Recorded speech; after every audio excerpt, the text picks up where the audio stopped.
Well, Shabbat Shalom, everybody. We are going to start a series, and this is going to be a long series. This is going to be called Shema. This is part 1. I do not know how many parts this is going to get to. All right, I do not know. We're going to break this down.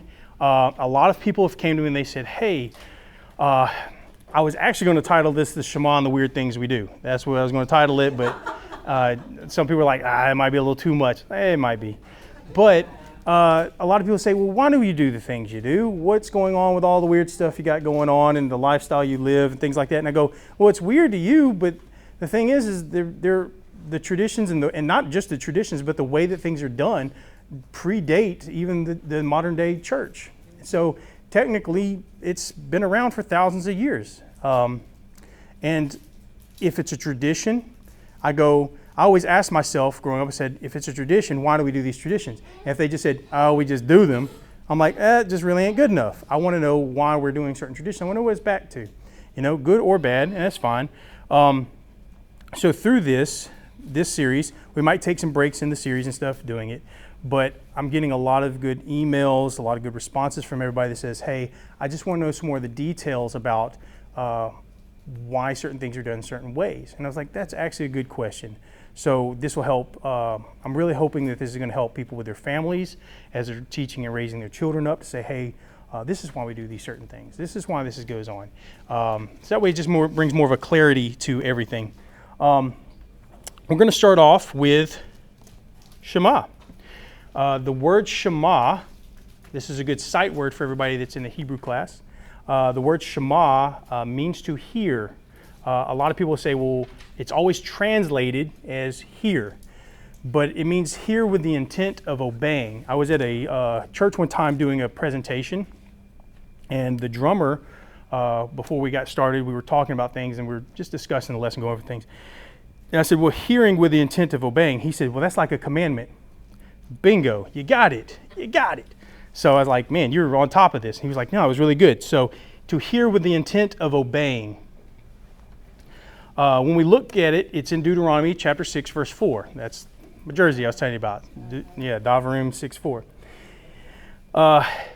It says, hear Israel, Adonai our God, Adonai is one. Blessed be the name of his glorious kingdom forever and ever. And you'll notice that some parts are highlighted bold and some are not. This is not going to be on this lesson. We're going to get into this next time. But for me to say that there's so much in just one verse, which there is, there's a caveat to it saying that this is one verse. Because if you look in Deuteronomy 6:4, half that's not there.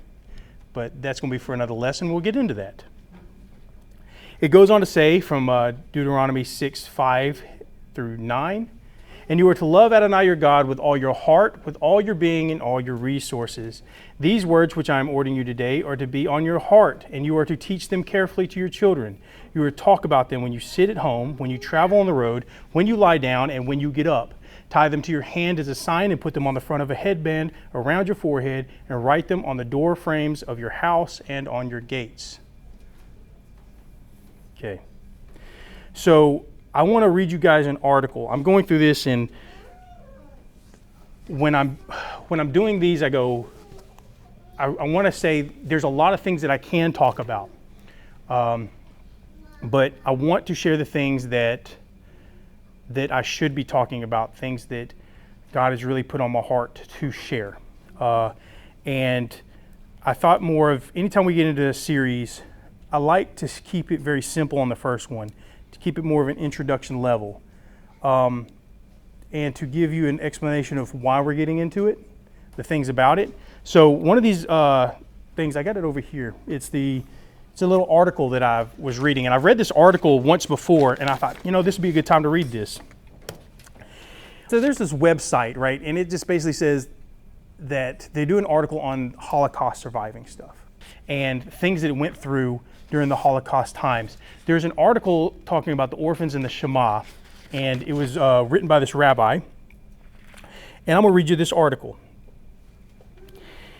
In May of 1945, Rabbi Elazar Silver from the United States and Diane Grunfeld from England were sent as chaplains to liberate some of the death camps. So this is after the death camps. They're trying to bring out the Jewish people from there. They're finding them. While they were told that many Jewish children had been placed in monasteries, because they got them out of the death camps and they had to put them somewhere, they took them to Christian monasteries. The rabbis went there to reclaim them. But when the chaplains arrived at the monasteries and the other orphanage, they were told that there were no Jewish children there. So later, when the children were getting ready for bed, the chaplains began to sing the Shema Israel. Within moments, many of the children who had been trained in Our Father, hearing the chaplain's tune, chimed in singing the bedtime Shema. It was now perfectly clear who the Jewish kids were. So they said, there are no Jewish kids here.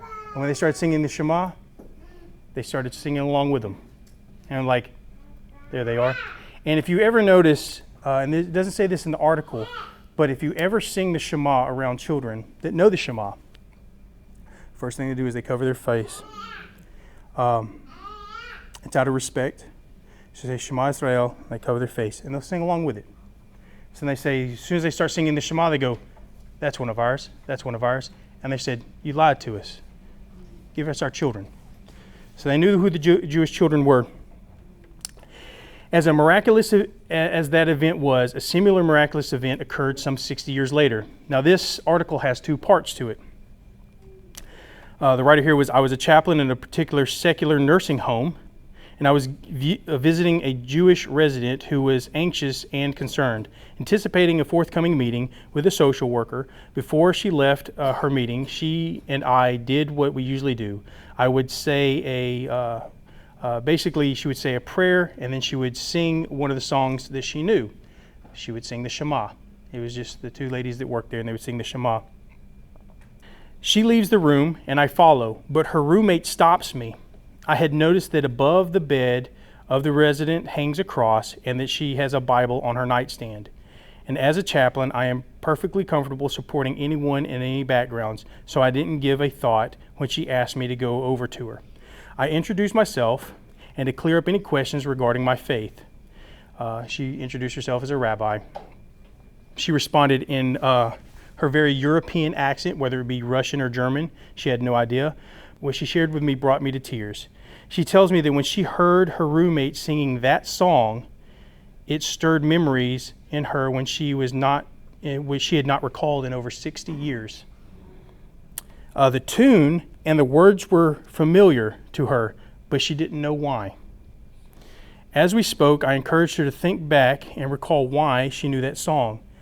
Little by little, slowly memories flooded back to her consciousness. She kept repeating she had not thought of these thoughts for a long time, and she remembered more than her younger childhood. She recalled a Jewish life she once had. She asked me to take down the small cross above her bed and to please put the Bible in a drawer. This was not the end of her story. That day and several after, she learned about Jewish things, and shortly after that, the day she realized that she had been Jewish. Now realizing being in an orphanage, she did what was expected of her. She remained there for several years, and I suppose brainwashing the young minds was relatively easy, removed from everyone and everything that she knew, and she fell in step with the rules. The Shema was so deeply embedded in her mind and heart and brought her back to her Judaism. She asked me if there was a Jewish nursing home in the area, and if so, could she go? And she spoke to the administration, and she is now in a Jewish nursing home. And there was some things in the story that might have been a little unsettling, but I'm going to come back to this story a little bit. But that was a good article, and it shows about the deepness of the Shema embedded into the children. But like we said, the Shema is to hear with the intent of obeying. The Shema is known as the greatest prayer in Judaism. All right? But then I asked myself, I said, is it really a prayer? And the reason why is because it's not directed and said to God, but rather it's reciting what God commanded to his people. So reciting in the morning and right before bed, sun up and sun down. The Shema means to hear, but not just sound, but requires a response. So you can hear, but it requires a response. And I'm going to kind of go through this. I've got a lot of quotes that I put in here. I like a lot of quotes. You guys know I like quotes. I use a lot of people's quotes. I make you guys laugh with some of my quotes. I'm about to give you another good one you're going to laugh at. Buckle up. It's going to get good. This is a good, very, I don't even want to go into this. This is a very good quote. It's from Ludacris. All right, we're going to go this. I know Jerry's shaking his head. But Ludacris, one of his songs, hear what I'm saying or heard what I said. And you go, no. Yeah, I know, exactly. A lot of people said that. So you hear what I'm saying or you just heard what I said. And you go, isn't that the same thing? Nope. Many people put that. They say, hey, are you hearing what I'm saying or did you just hear what I said? You just heard what I said. You're not hearing it. You're not understanding it. It's involved understanding. You just heard the sounds that are coming out of my mouth, but you didn't hear what I'm telling you. There was nothing translated to that. I like this because I've used this quote a lot. Even with my children, I've used this quote a lot. Hearing what someone is saying has an understanding to it, but if you just heard what someone said, well, then that's what that is. God is wanting you to hear what he is saying and not just heard the words that he said. All right. So I also use another good one from Ludacris that I use. I didn't put this one up there, but I just thought, hey, why not? There was one of his songs because people would ask me because when I'm eating and they go, hey, you know, you didn't eat pork or whatever. I say, there's no pork on my fork. I don't even speak pig Latin. That's a quote. That's a quote. I say it. I ain't no pork on my fork. I don't even speak pig Latin. It's a quote, but I've said it before and it makes people laugh. It's just this one, just throw it out there. But Deuteronomy 6:4, it says, hear, O Israel, Adonai our God, Adonai is one. O, and I put, what does the O mean? Because there is no letter here in the Hebrew for O. What is O? And I go, hear, O Israel. And some versions say, hear Israel. Listen, O Israel. Listen, Israel. So this is a literary filler used for like theatrical excitement. It's just bringing it into going, hear, O Israel. It's very poetic. But that's not what it actually says, just hear Israel. Hear with the intent of obeying Israel. So it's kind of like the King James, and they kind of put in the wherefore art thou Romeo, the poeticness to it all. That's what it is. If you want to know my English interpretation of it, I'm about to give you Scott's English interpretation of it. This is going down another side road. We're having a good day today. Happy Mother's Day, everybody. If I had to translate it in English, this is how I would do it.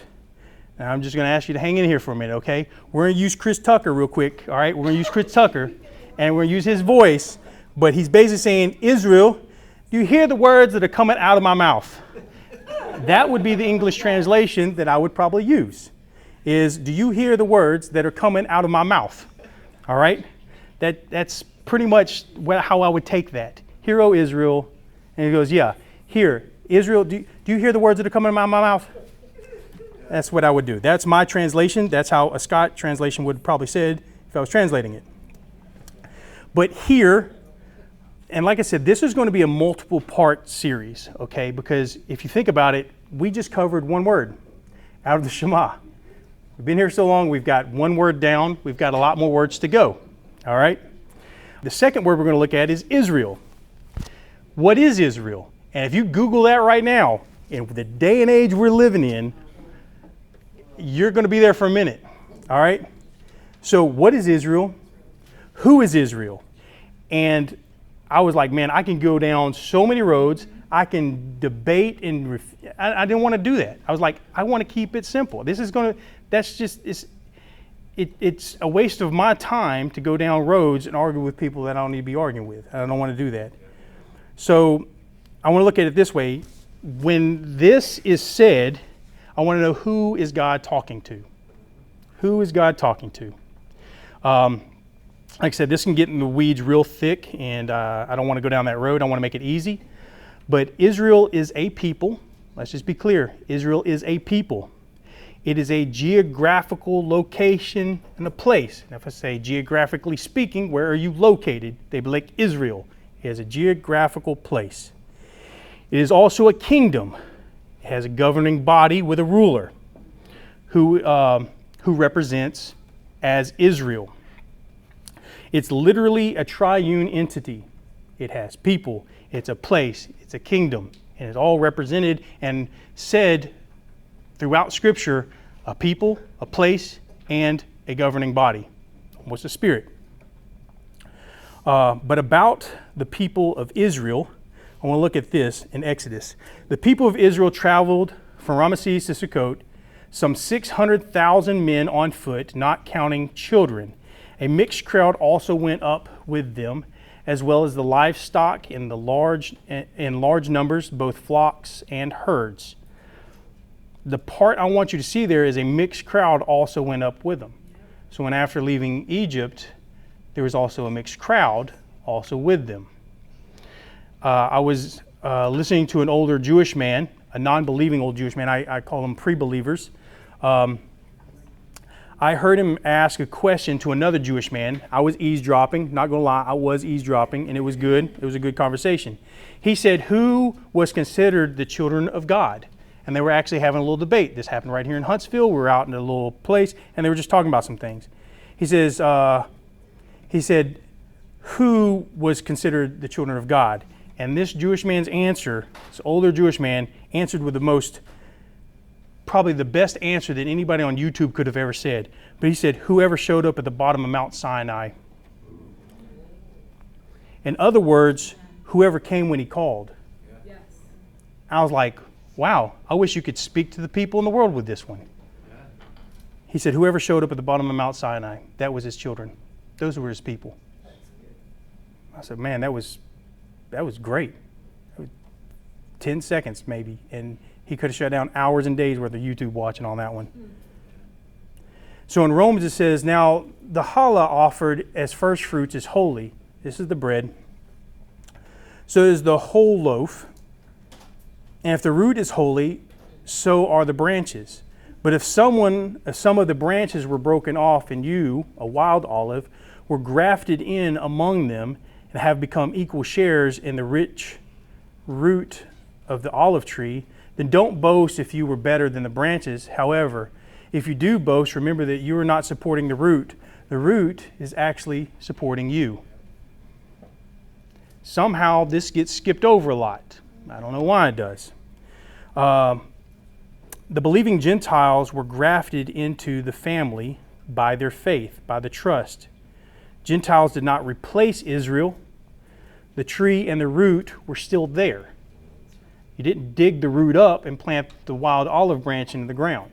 The root and the branch and the root stock were still there, just branches added to that family. I want to talk a little bit about kosher etrog. We did this on our Sukkot seasons for a reason. And two things that make an etrog kosher. There's these three parts to it: the stigma, the style of the pitman. The pitman must be tacked to make it kosher, and the pitman is the remnant. They call it the remnant. The little part right here, the flowering bud, that is the remnant of what is left over from the flower, and that has to remain intact. If it falls off, it's no longer kosher. And it cannot be from a grafted plant. It must be from a seeded plant. So I'm gonna kind of go through that a little bit with you right quick, because this ties into the lesson. But it says that it cannot be grafted in, because in the teachings in Judaism, if you were to graft something into a plant, the fruit that it bears is not on its own, it identifies with the root. So if let's just say you put this on an orange tree, and you put a etrog plant onto an orange tree, the fruit is not, it might look like an etrog, but they classified it as an orange or a hybrid, that is not fully there, because whatever branch gets attached, grafted in to that, it takes the identity of the root. That is what's taught. So if we look at how that's taught, who that's taught to, and who they were speaking of when that happened, then the fruit that we bear must be bearing fruit from what the root is. So we become part of that. And a good example of that is grafting. Traditionally taught, the fruit on the tree is determined by the root stock. Gentiles did not replace Israel. The tree and the root were still there. That is why, that is what was being taught when the letter to the Romans was being written. That's what was being taught. And that's not what's being taught today, right? It's not what's being taught today. But let's go back to the article real quick. In that article, it says the Bible was removed from the top of the nightstand and they put the Bible into a drawer. And I knew it got a little quiet in here when that happened. Some people felt a certain way when that story about the Bible was removed and put into a drawer. I was not. I actually thought of it a different way. And some of you might thought the same way I did.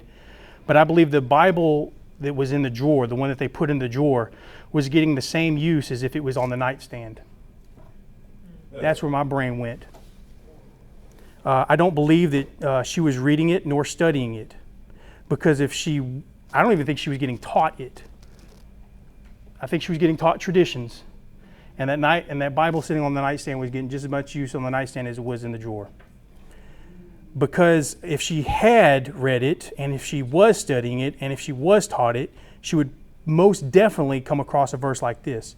One of the Torah teachers came up and heard them engaging in this discussion. Seeing that Yeshua answered them well, as Jesus, said he asked him which of the most important mitzvot, the commandment of all. Which is the most important commandment of all Scripture?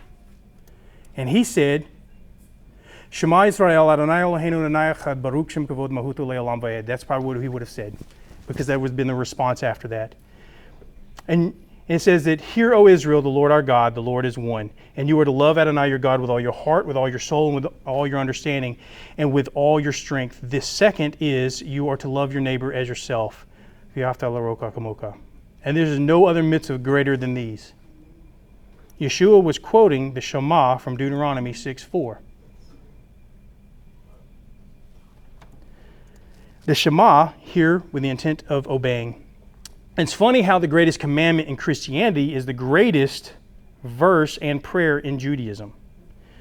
An article I saw, a post, I don't really do a lot of Facebook stuff. If you see me and I got a Facebook, I'll check you out. I'll friend you and stuff, but I don't post on there. I don't like to do it because it gets in a lot of arguments and stuff, but a post came up and it got shared and I was looking at it, and it was a Christian site, and they actually asked little things, they have responses. And the question they asked were, what are some Old Testament practices that are not practiced today? And I read that and I thought, all right, I'm gonna bite this one. This one's good. I opened them comments up, and I was glad I did. There was golden. All right. So funny how the greatest commandment in Christianity is that. But when I'm looking at this comments going down through this, it says the first one right off the top. I'm going to repeat this again. What are some Old Testament practices that are not practiced today? The first one, I don't know who this dude was, but he put fear God. I was like, oh snap, I'm in the right place. I'm in the right place. This mug said fear God. And I said, oh brother, here we go. And it's no pun intended on the oh, because really I would just say brother. But I said, oh brother, why? Because I was, oh Israel, I was enlightening the wordage there, the verbiage, oh brother. So I left a comment. I did. I don't ever leave comments, but I thought, hey, I'm just going to throw one out there. What is an Old Testament practice that is not practiced today? And I was like, reading the Old Testament. Just reading the Old Testament. I left it at that. I was like, we're just going to leave that one there.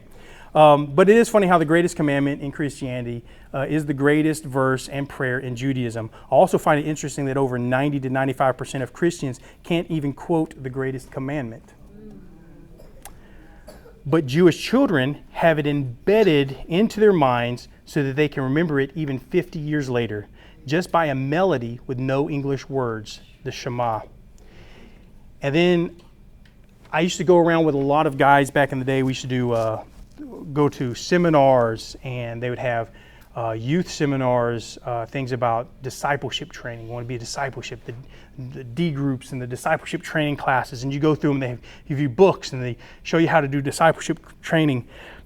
And I get out of a lot of those and I go, discipleship my foot. Hey, no discipleship going on in here whatsoever. The churches will say they don't teach the Shema. We don't teach the Shema, and they're proud about it. I'll share a good quote with you I heard this week. This is a good one. When you die, you won't know that you're dead, because the pain is felt from everybody that was around you. And the same thing goes if you're stupid. If you're stupid.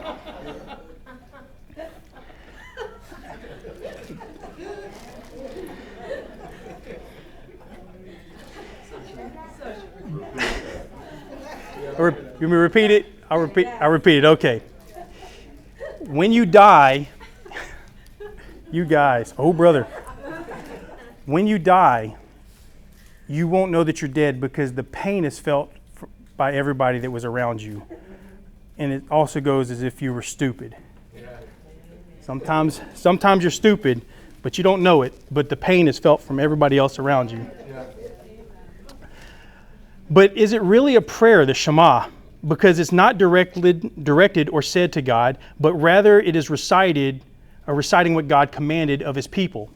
I had an old friend of mine, and this is a sad story. This is not going to end funny or laughing, but it is a true story. I had a guy come to me many years ago. We went out to lunches and dinners and stuff, and we talked. And it just like him, as well as anybody else, when I'm talking with church members, or we had pastors get around and they want to voice concerns, and I don't throw names out there. I'm not doing that kind of stuff. But one of the most problematic things that people have in the church or in religious groups that they have, they'll say, I just have a problem with my prayer life. And they come and that's the first thing they say, I have a problem with prayer life. I don't have a good prayer life. And they just go, I'm ashamed to say that. And I was like, should be. And I'm not meaning it too bad, but I'm going, yeah. And did I? Yes, many years ago I did. But I had a guy come up to me and says, I have a problem with prayer life. And I was like, that's crazy, because I don't anymore. And I'm not saying that proud, but I'm just saying I don't have a problem with that anymore. I don't. And he was saying, I want to be able to pray in the mornings when I get up. I just forget sometimes and everything. I said, all right. And he asked me, what do I do for my prayer? And I said, okay, I'll tell you what I do. And I make it important. So, and I'm just throwing this out there. My daughters, they know it. My wife, we have a coffee table. So they set my tallied out. They set my Bible out in the morning. It's just like getting my clothes ready for work. Everything just set out. I get up before I go out that door. I just know as soon as I get up, before I do anything, you brush my teeth, use the restroom, whatever. But after that, I'm getting ready for work and stuff, and I go out and I see my tallied, I see everything. And for years, I just get out there and I go, okay, I get dressed up as if I'm going to work. I'm going to work. I'm going to go talk to God. I put my tallied on, have a moment, and before I say anything, I open with the Shema. And I did that because I wanted to learn it in Hebrew. I wanted to learn it in English, memorize the Shema, and I did that. For many years, I was doing that, and it just became a routine. So I said the Shema every morning. And then after I get through saying the Shema, I'm thinking, I'm already here, and I'm already dressed up. Didn't get dressed all up for nothing. I spend some time with God. I talk with God, and it blends in me talking to him on the way to work. But my prayer life went really well with that. And I shared that with him. And he came back and he was like, my prayer life is doing great. I was like, man, that's fantastic, dude. That's great. I was excited for him. I was so excited for him. And he was so excited he decided to share that with people at his church. And the people at his church did not share the same enthusiasm as I did. The people at his church, basically in a nutshell, with a long article that was read, was that he needs to stop talking to me because I'm a demonic Judaizer. Kid you not. And he just said that it's nothing personal, but he just can't talk to me anymore. I said, okay. And then I thought to myself, well, I didn't tell him to do exactly what I did. I just said, this is what I do. And he said that he started doing what I do. And then he said he was very happy about it and he was building a good prayer life. And then I thought to myself, for about a year or so after, I was like, I'm not going to tell anybody to do what I'm doing. I don't want to do that, But I didn't tell him to do what I'm doing. And then I thought, you know what? Forget those guys. They're stupid. I was like, you know what? If somebody comes and says they have a problem with their prayer life, do what I do. Make it into something else later if you need to, but start somewhere. Do what I do. If it don't work for you, throw it away. Do something else. But if you ain't doing nothing, do what I do, okay? Just do what I do, all right? So, exactly. So I thought, from here on out, I'm not going to be apologetic about that. I'm going to say, you have a problem with your prayer life, get up in the morning, get dressed, get dressed up for God a little bit and go in there and say the Shema, all right? It'll lead to something else. But that's it. So to me, my morning Shema prayer is more than just a prayer. The Shema is not necessarily a prayer to me. And I'm going to share this with you guys. And this is what I caught myself doing a lot, and I want to share this with you. And if you are having a difficult time, and this goes for the camera, I've got so many people watching online now that's pretty cool, that if you are having a problem in your prayer life, do this. Do what I'm about to share with you, all right? And I hope it works. If it doesn't work, do something else, all right? But it's more than a prayer. I look at it as a pledge. I found out it's more of a pledge to God. So in the morning, my prayer goes a little something like this. I'll share this. I will love Adonai my God with all my heart and with all my being and all my resources. These words which you are ordering me today are to be on my heart, and I will teach them carefully to my children, and I will talk about them when I sit at home and when I travel on the road and when I lie down and when I get up. I will tie them to my hand as a sign, and I will put them on the front of a headband around my forehead, and I will write them on the door frames of my house and on my gates, and I will love my neighbor as myself. And then when I recite it at night, all I'm doing is I'm thinking back how I did throughout the day. Sometimes I do okay, but sometimes I fail. But if I am granted another day, I will try to do better tomorrow. And that's it. So the Shema is to hear with the intent of obeying. I'm going to share this too. The Shema is not only just the prayer, how it is. In Judaism, it's taught as a child to know it. And that if you know that your life is about to be gone, if you're on your deathbed and you know you only have a little bit of time left, it's a practice to say the Shema as your last breath.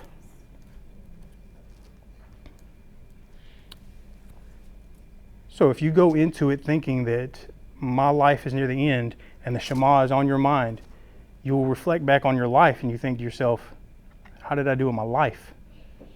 How did I do in my life? So it's a reminder of things to keep us going. So it is my commitment, it is my pledge, and it is my response. Not because I have to, because everybody will say, oh, you have to. It's because I get to. It's because I get to. Because I can. But above all, it's because I want to. It's because I want to. Oh, we don't have to. I didn't ask you that. I do it because I want to. And I can. I have the ability to. It's a heart thing. God doesn't want you to get up just to say it. Now, if you're doing it to help you out to get a foundation going, great. Do it out of obedience. But that obedience will lead to a want where you go, this is what I want to do. When you go to the gym for the first time, you didn't want to go to the gym. You didn't want to go to the gym. You didn't want to do that. No, you didn't. But after a while, you go, you know what? I like doing this. I want to do this. I want to do this. Yeah. I got to make my way back to just obediently doing it right now. But I say the Shema in the morning because I want to. So start somewhere with that. But that's the Shema, part one. I wanted to give just a good overall brief thing about the Shema. We're going to dive into the little parts of the Shema and go through it. We'll learn a lot of the different reasons and the different parts of it. It's the elements. It's a lot to it. The Shema is technically a lifestyle. It's a lifestyle. But with that, we'll go ahead and we'll close in prayer. We'll sing the V'nei Hemar. And we'll close with the blessings. We'll go ahead. We'll do the V'nei Hemar real quick. That's on page 8. And it is said, the Lord shall be king over all the world. And on that day, the Lord will be one, and his name, one. V'ne'emar v'haya Adonai lamelech al kol haaretz. Bayom hahu, Yihei Adonai echad. Ushemo